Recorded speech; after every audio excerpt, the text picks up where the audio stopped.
صلوات صلوات صلوات صلوات صلوات صلوات صلوات صلوات صلوات صلوات على محمد. بسم الله الرحمن الرحيم. الحمد لله رب العالمين بارئ الخلائق أجمعين باعث الأنبياء والمرسلين، ثم الصلاة والسلام على سيدنا ونبينا وحبيب قلوبنا وطبيب نفوسنا وشفيع ذنوبنا أبي القاسم المصطفى محمد.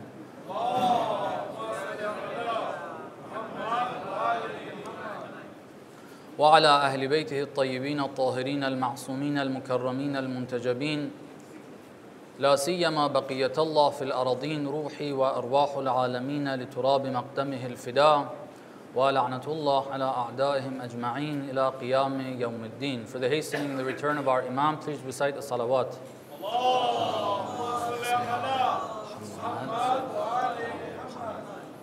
Inshallah, for his health and well-being, let's recite the second one louder.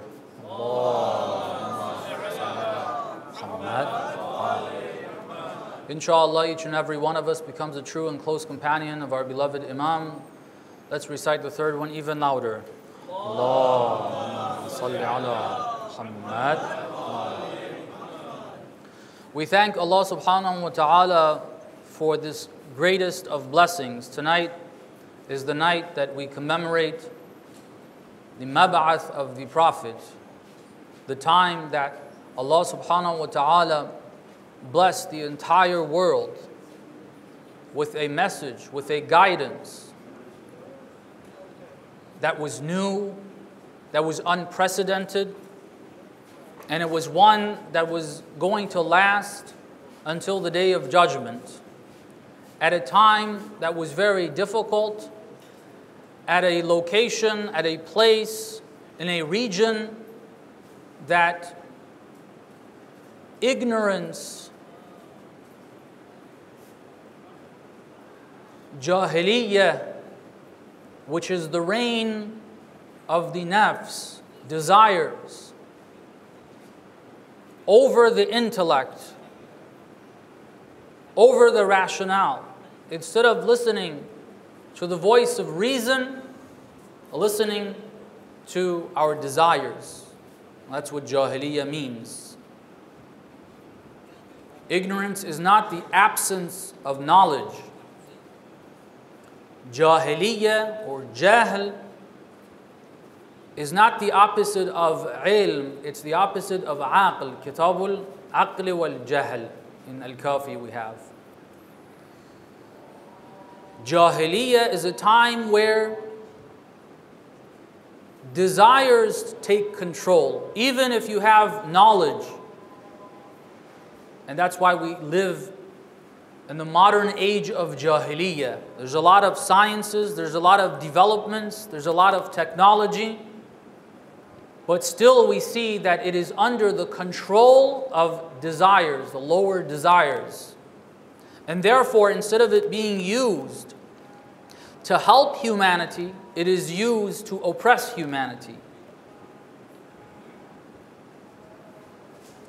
Instead of, when you discover something that is helpful to others, instead of sharing it with others, as this is a rizq from Allah and you should give to others, God taught you, God gave you that knowledge, you would want to limit it, charge people prices that they cannot afford, and based on that consider yourself above and beyond and rule over others, limit them, oppress them, steal their resources. This is the age that we live in. So, bi'tha and mab'ath is not something that was beneficial 1400 years ago.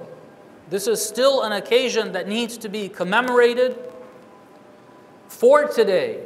And we've got to seek to, inshallah, through these commemorations, bring the message of mab'ath, the message of Islam, this great guidance from Allah that will cause humanity to be able to prosper in this world and in the hereafter. Not only in the hereafter, Religion is not only for the mosque and to pray and to ask Allah to give us in the hereafter. No, Allah subhanahu wa ta'ala gives rewards right here.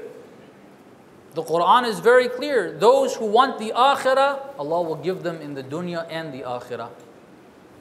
Those who want the dunya, God says, I will give whomever I wish, the amount that I wish. But if you want the akhirah, you will get the dunya and the akhirah. It's for this world and the hereafter. It's not something which is limited to the hereafter. So we should look at Mab'ath, this occasion, in this way and try to absorb the energy of this night, the blessings that are descending from the heavens, to gain that energy to be able to be part of the process of Mab'ath. There's an individual as the leader. The Prophet was the leader of this movement. He led Mab'ath. He was himself raised above and beyond, and then he pulled everyone else. And the true companions of the Imam of our time joined that. Not only do they ascend, they help others. If you look at Ziyarah Jami'ah Kabira, there's many references. Oh Allah, make us of those that the 12th Imam will make use of in his government, that will spread justice. We want, inshallah, to have that, not because we're looking for those positions, because whoever looks for that will not get it.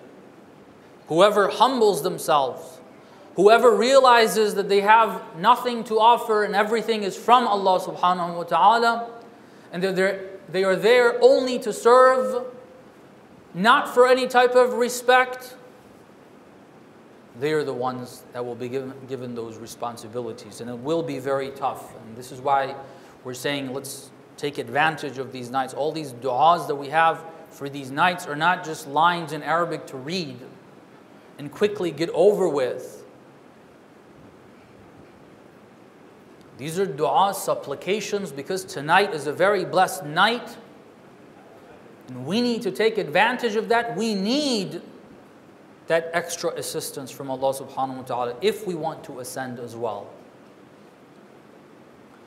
Mab'ath is a very important occasion. What I want to talk about are two things.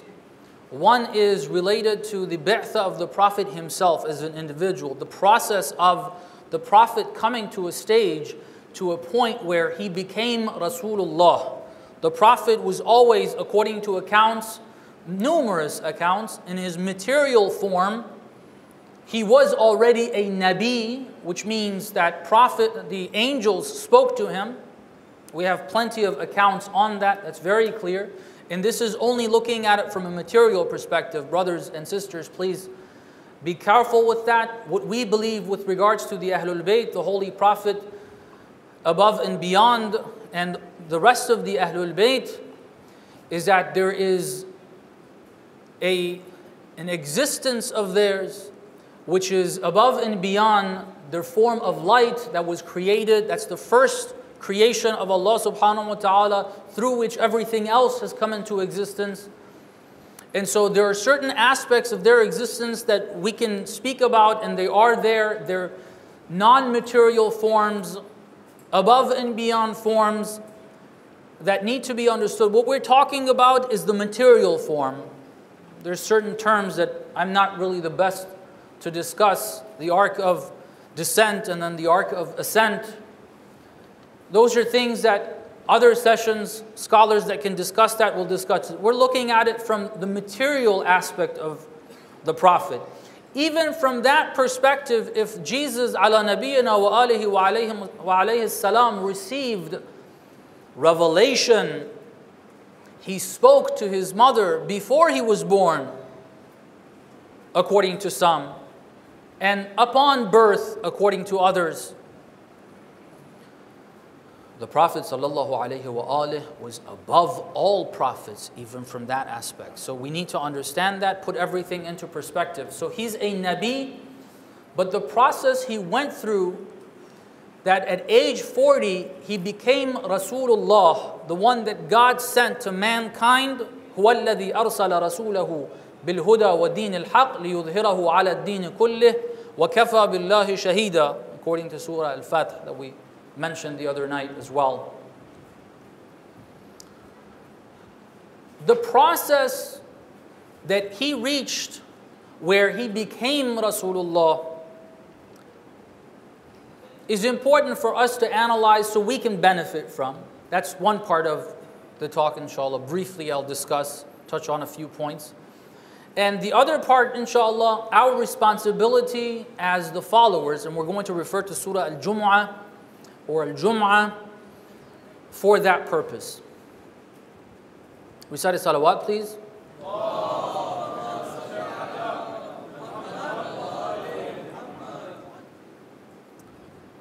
There is a tafsir that's been attributed to Imam Al-Askari, salamullahi alayh.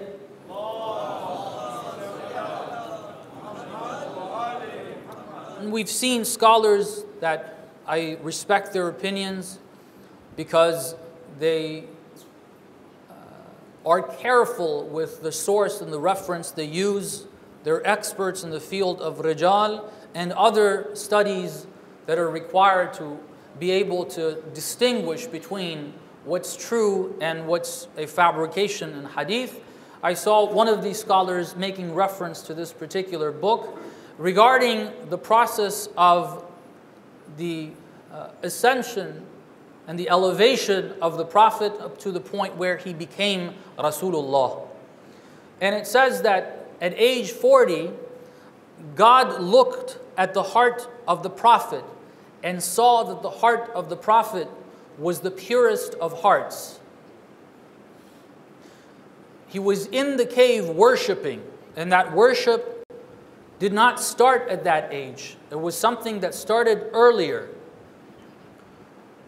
From the beginning, in different forms, the form of worship that the Prophet had before this religion as a religion was given to him, before this revelation was sent down to him, the form of it was different.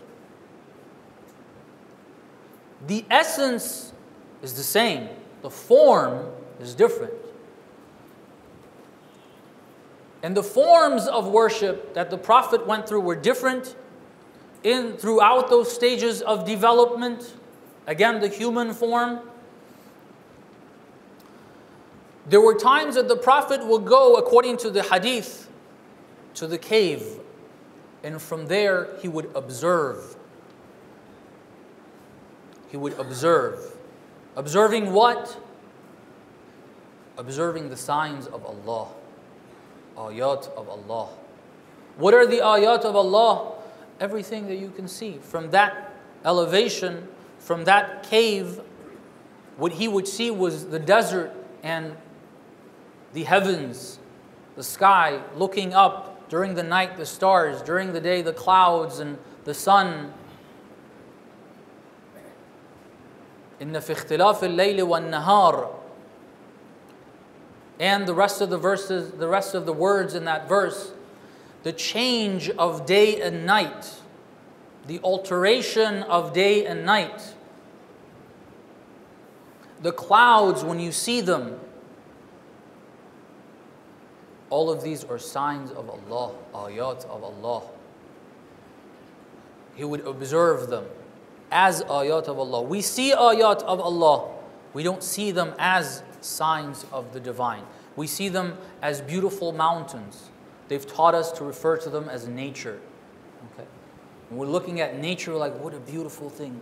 Some have even called it Mother Nature. No, this is manifestation of Allah. It's an ayah, a sign of Allah. The Quran mentions on multiple occasions. One of those occasions is interesting. It says, Inna fi ikhtilafi, if I get the wording right, I may be a little off. I want to try my best from my memory. Al-sinatikum wa alwanikum. The difference in your colors and your language, that's a sign of Allah. When you see different colors, don't feel bad. Don't feel racism. The Quran says this, an ayah of Allah. You're all human beings, yet you have different colors, different sizes, different languages. It's an ayah of Allah. Everything is an ayah of Allah. The Prophet used to observe the ayat of Allah. He used to give charity. We mentioned this last night. According to the account, when the Prophet made all the money he did on his business trip, he gave it all. And I'm quoting one of the ulama who's done the research. He said he gave it all away, not partially. And the entire amount he gave. He gave everything.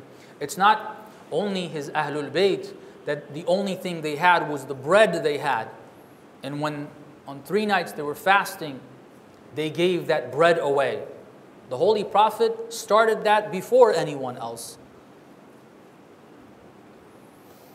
He gave everything. These are the different worships that the Prophet was engaged in. Working, spending time with the less privileged, with the poor, with the ill in Mecca. People that nobody cared for. Quraysh especially, treated as animals. The Prophet used to spend time with these people. This is part of the process of preparation. And this is important. Remember, we said we're mentioning this because we need to learn from this. The Prophet went through stages of development, his human form. Until, according to the account from Imam al-Askari in this book, it says at age 40, Allah subhanahu wa ta'ala says, He looked at the heart of the Prophet and found it to be the purest of all hearts. And so He ordered the gates of the heavens to open and the angels to descend. And the Prophet started observing immaterial signs of Allah subhanahu wa ta'ala. He was observing before that all the material signs. Everything he saw was a reminder of Allah. Everything was a manifestation of Allah. He observed that for years. Now at this point, God opened the gates of the heavens and the angels descended. And now the Prophet is observing. One of the names, and I think this is what you are more familiar with, of this night, you know it as Mi'raj, although historically I'm not sure if Mi'raj happened on this night unless this is what is meant. Unless this is what is meant. But the Mi'raj I'm referring to is what is found in 2 chapters in Surah Al-Isra, Subhana alladhi asra bi'abdihi layla min al-masjid al-haram ila al-masjid al-aqsa, and the other in Surah An-Najm, where Allah subhanahu wa ta'ala says, Ma kadhaba al-fu'adu ma ra'a, if I got the wording correctly. That Mi'raj, which according to my understanding from what I have seen, is one of the instances of the ascension of the Prophet. The Prophet would ascend and see signs that we have trouble comprehending, how this wall, how this fan, how these people, how us, everything material is a sign of Allah. The Prophet ascended and he seen signs of Allah that are immaterial. We cannot even describe them. All the ahadith that we have on the Mi'raj of the Prophet about the angels looking one way or the other, when the Prophet went to and visited and saw hellfire and people who were in there, what it looked like the people in paradise, the angels working, and so on and so forth, it makes very little sense to us. Just the descriptions that we get. We can't even conceptually properly understand them. And that is a very limited part of what the Prophet saw. There's a process of ascension and development that the Prophet went through. It involved purifying the nafs, giving away everything, making sure there's no attachment, observing the signs of Allah, remembering Allah, dhikr. So when at age 40 he became the leader of the movement, he's already developed into the strongest person throughout history. Sallallahu alayhi wa alihi.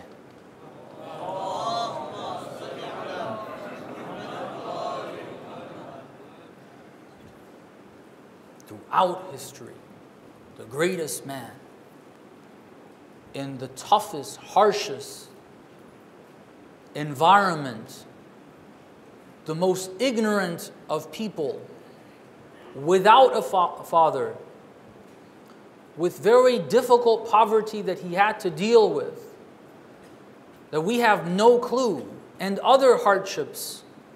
Yet Allah subhanahu wa ta'ala in Surah Jum'ah, He mentions this. Bismillah ar-Rahman ar-Rahim. يُسَبِّحُ لِلَّهِ مَا فِي السَّمَاوَاتِ وَمَا فِي الْأَرْضِ الْمَلِكِ الْقُدُّوسِ الْعَزِيزِ الْحَكِيمِ هُوَ الَّذِي بَعَثَ فِي الْأُمِّيِّينَ رَسُولًا مِّنْهُمْ. Allah can make someone of the ummis, those who were not taught, those who had lost connection with the pure teachings of Ibrahim, their forefather, and Ismail. They had lost touch. In those harsh circumstances, this Prophet, Allah subhanahu wa ta'ala, brings to us that today, with all the advancements, we are still not even comparable to the dust beneath the feet of not Amirul Mu'mineen, who is the best of the students of the Prophet, but some of the much lower students of the Prophet, I would say, confidently.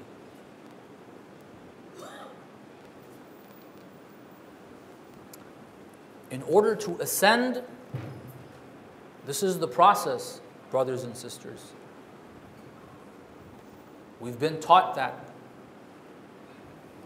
The Prophet, after him going through that development, the worships that were given to us, the forms of them are much simpler than what the Prophet went through in his stages of development. Much simpler. He's given us something, God through him has given us something that, although it's simple, it will get you there. You'll start following the tracks of the Prophet. You can reach a point where the Prophet said, Salman minna. He's of us, Ahlul Bayt. Wow. You're not even of the bloodline.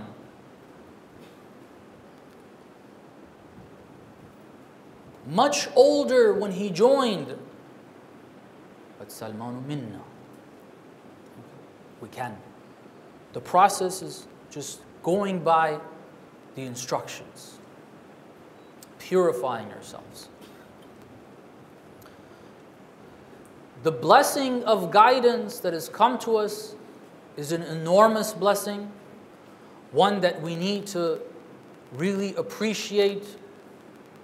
And we don't see us as the nation of the Prophet appreciating this great blessing half as much as we should, or even less than that. We don't consider it to be as important. And the sign is, one of the signs is, we're not taking those instructions seriously on various fronts. I want to refer the second part of the talk. Surah Jum'ah, Allah subhanahu wa ta'ala begins by, telling us how everything is under His control. يُسَبِّحُ لِلَّهِ مَا فِي السَّمَاوَاتِ وَمَا فِي الْأَرْضِ. Everything in the heavens and earth is doing tasbih of Allah, which means I am nothing and you're everything. That's what tasbih means. There is no other ilah but Allah. There's no one that can do anything but Allah subhanahu wa ta'ala. There is no one that is anything except for Allah subhanahu wa ta'ala. And everything else is just manifestation of Allah, if that word even carries the meaning that the verse is trying to tell us.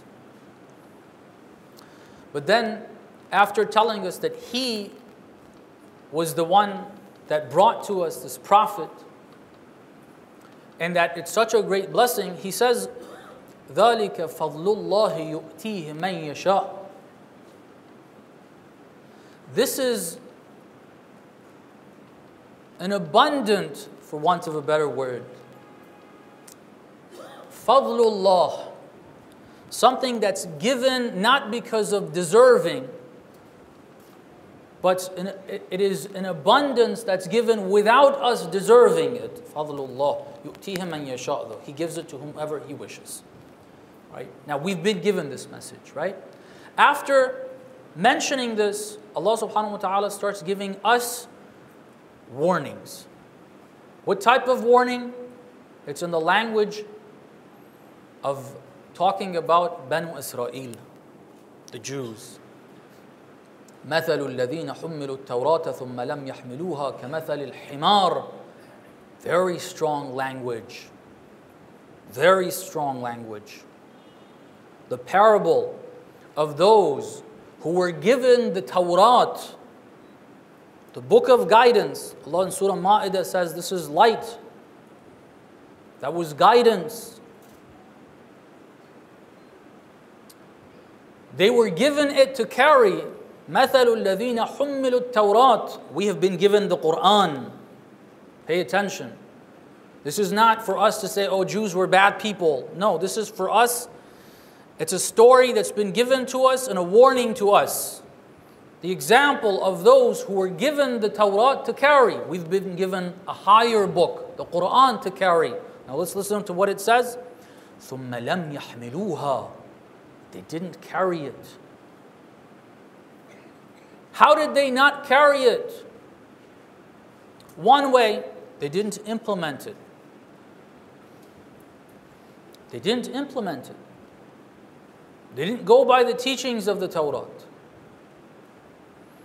And then worse, when they would be reminded by some of the members of that community, based on their responsibility of al-amr bil-ma'ruf, enjoining good and forbidding evil, instead of going back and changing their behavior, they would, prophets, the greatest examples, the greatest figures that did amr bil-ma'ruf wa nahy al-munkar were prophets. The Quran is filled with verses, يَقْتُلُونَ الْأَنْبِيَاء بِغَيْرِ حَقٍّ.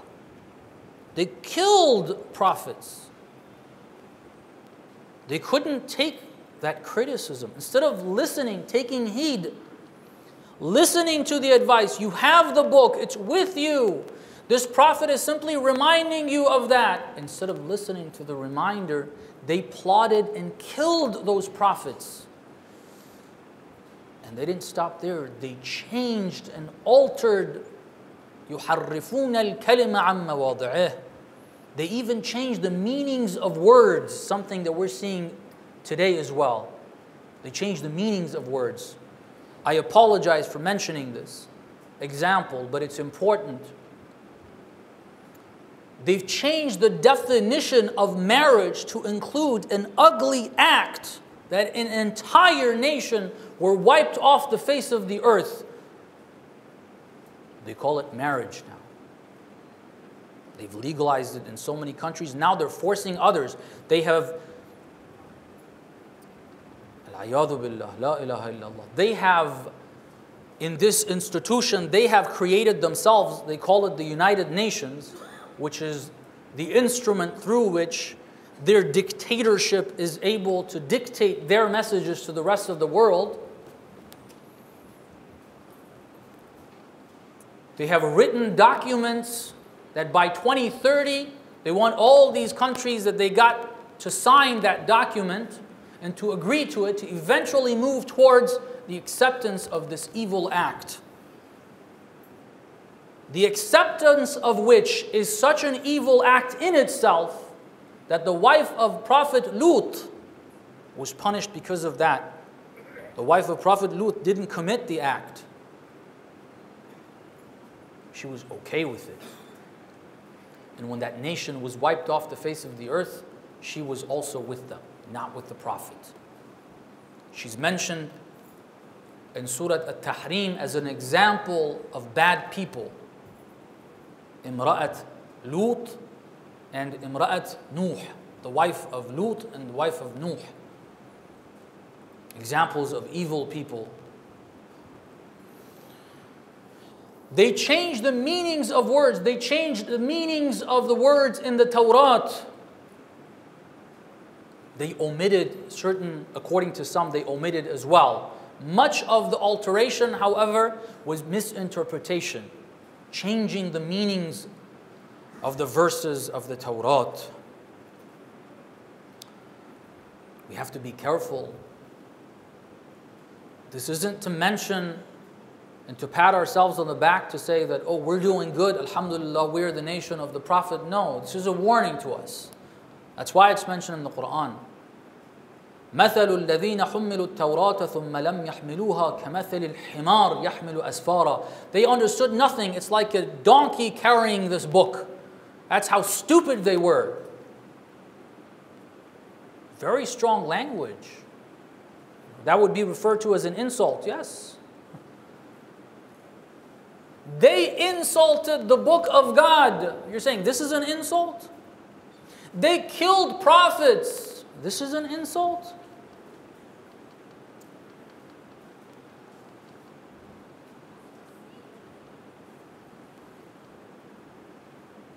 It's important. How do we avoid this?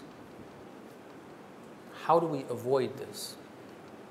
There's many things that should be said, the most simple of which is make sure we're careful that taqwa that is mentioned in the Quran so many times is to be careful of our actions. Follow those instructions.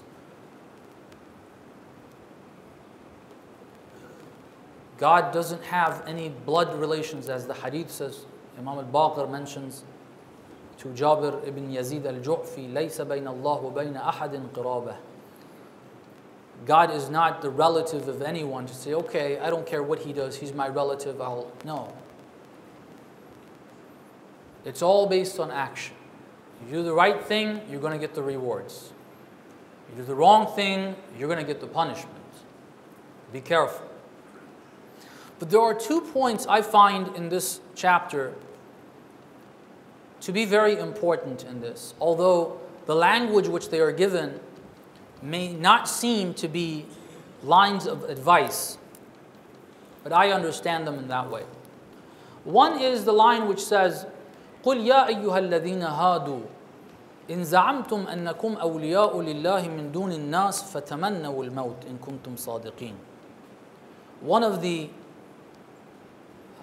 alterations, one of the lies that even up to today they are selling to their own people and to the rest of the world, one way or the other, is to say that we are the chosen people.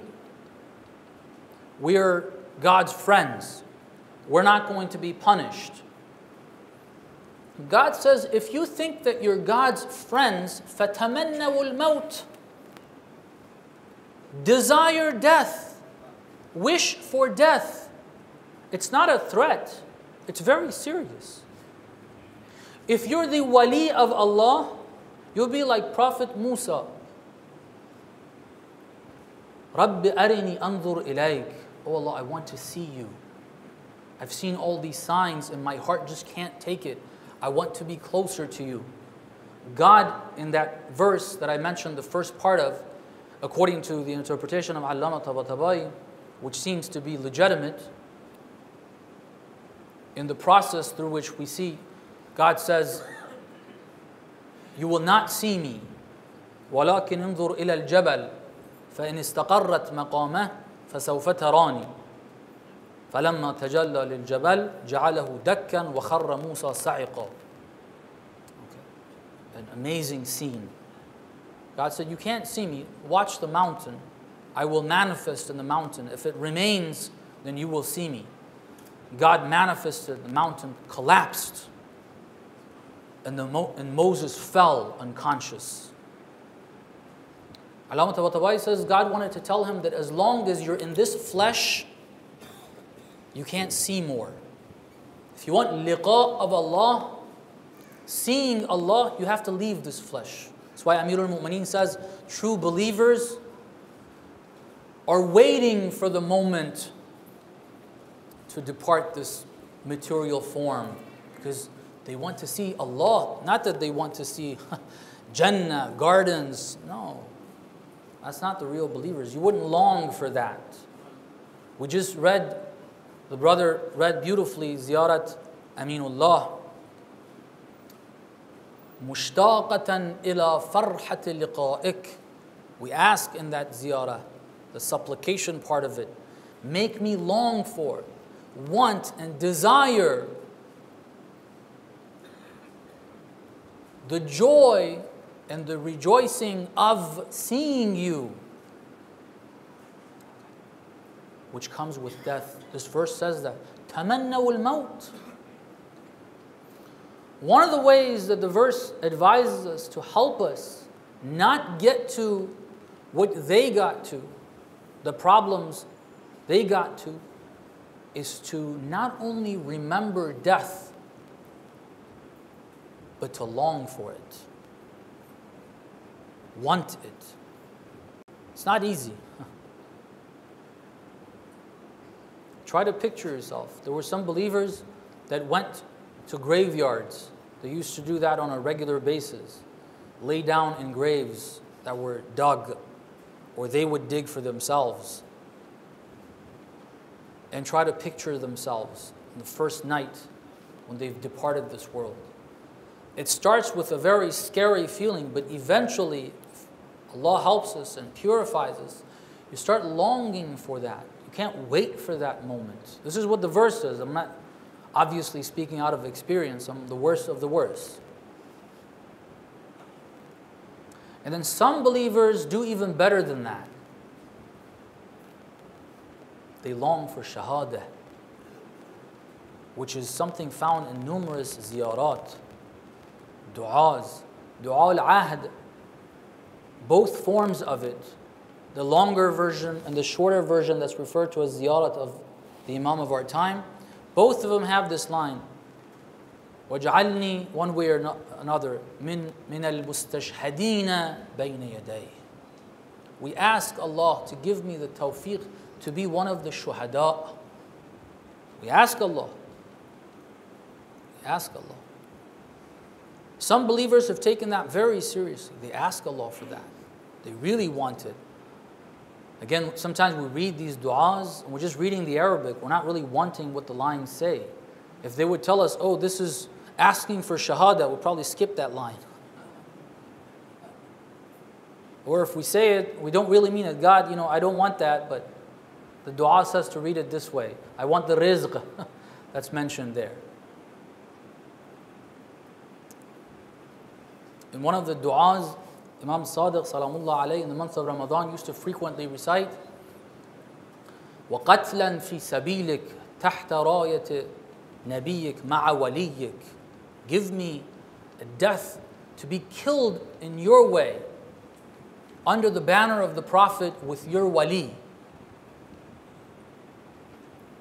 This is one instruction that we find in this chapter. It's a very important teaching. The other thing is something to avoid, something to be careful of. Where Allah subhanahu wa ta'ala says, the last verse. Recite a salawat, please.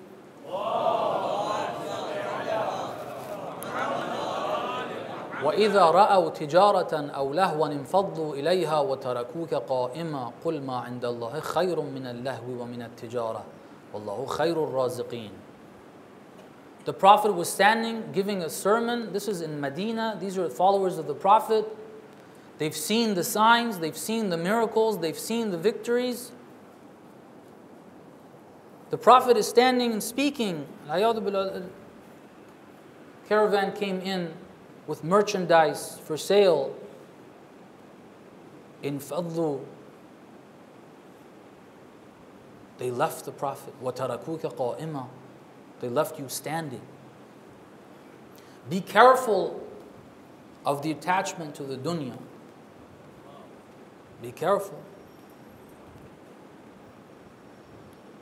Sometimes for the dunya we may not leave the sermon of the Prophet. For the dunya.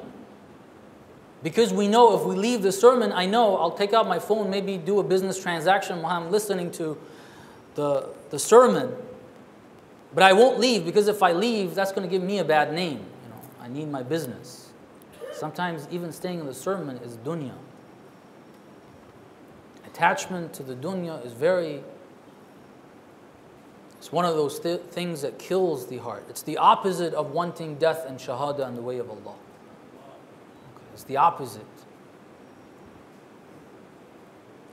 The reminder in the verse is, which we always need to look at, قُل, and believe in this. A lot of times we read the Quran, we don't believe in it.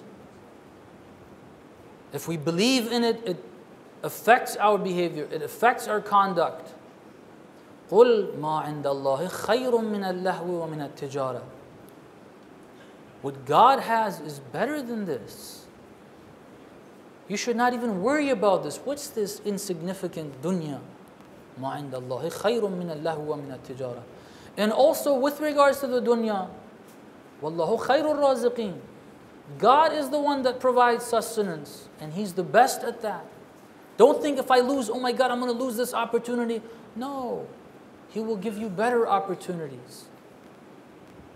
That you'll be able to preserve both the dunya and the akhirah. We ask Allah subhanahu wa ta'ala on this noble night of Mab'ath, that as the Prophet was raised above and beyond, he was made the Prophet, that Allah subhanahu wa ta'ala, through the remembrance of the Prophet, the remembrance of Allah, the remembrance of the verses of the Quran that started to be revealed on this night onwards,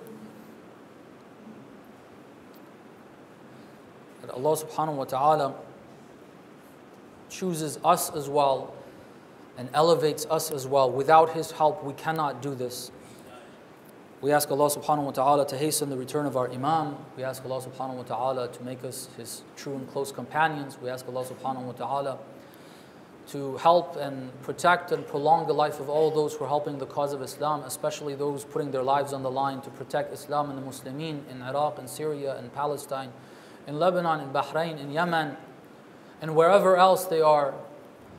We ask Allah to protect and prolong the life of all of our ulama who are Rabbani, who are divine, not inspired by the dunya. Especially our great Meraj and especially our leader.